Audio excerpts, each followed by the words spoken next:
真到了你该发达的时候，机会是接踵而至，源源不断的。我们要知道，我们的一个个成就、人生跳板，一步往上，靠的是什么？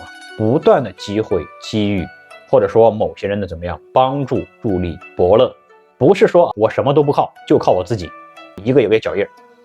如果真的是这样子，那么把你累坏了，你都不可能说有一个跳跃。有时候我们一定要注意一下，就因为某一个人、某一个事、某一个平台，一下子怎么样翻身了。所以说，真正到了你好的时候，机会接踵而至，是机会成就了你，不是说是我自己如何。如果没有那个机会的你是不行的。很多人怎么样？他有才华，那为什么会有怀才不遇这个词汇？他虽然有才华，但没有机会证明自己。